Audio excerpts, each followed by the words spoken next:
On her wedding night, she had prepared a lavish dowry for herself.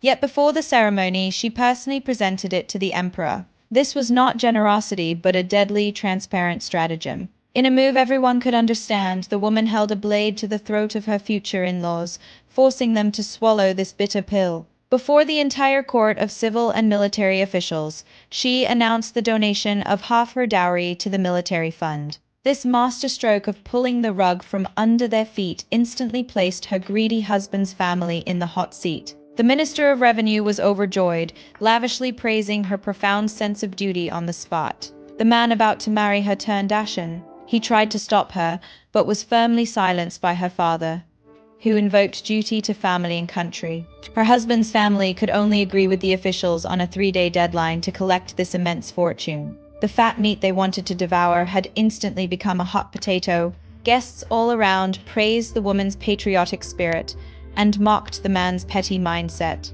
What the woman wanted was not just fame, but the immunity this fame would forge. From now on, the entire nation would remember her, and her husband's family would not dare move against her lightly. This woman was never a lamb for slaughter.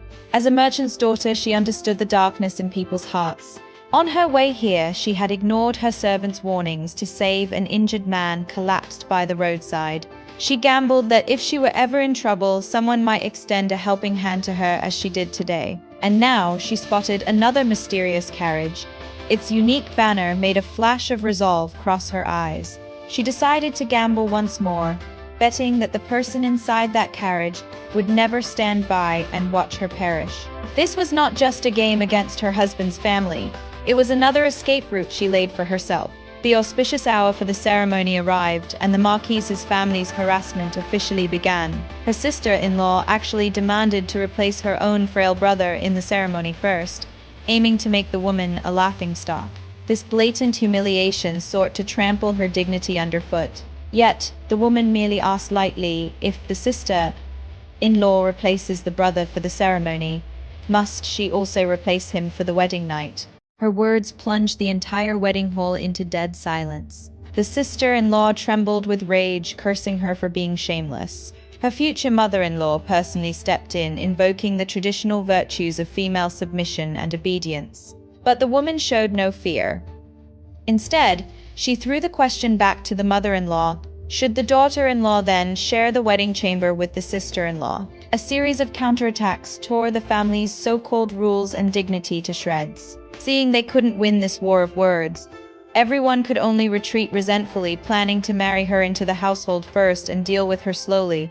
But when it was her turn to perform the ceremony with the man, an even greater humiliation came. The man, citing physical discomfort, demanded to use a rooster to replace himself in the ceremony.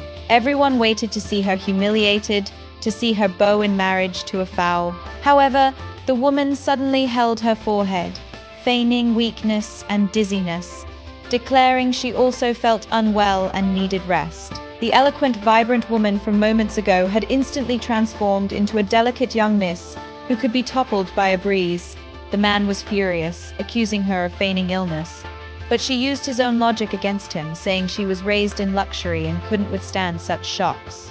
This farce became a contest of who could play the part better. Just as the man's family was caught in a dilemma, the woman's trusted confidante had already slipped away unnoticed. She was going to deliver an earth-shattering gift to the noble personage inside that carriage. The woman's true lethal move was only just beginning. She would make the man's family understand anyone who tries to devour her flesh and blood must be prepared to be consumed by the fires of hell in return.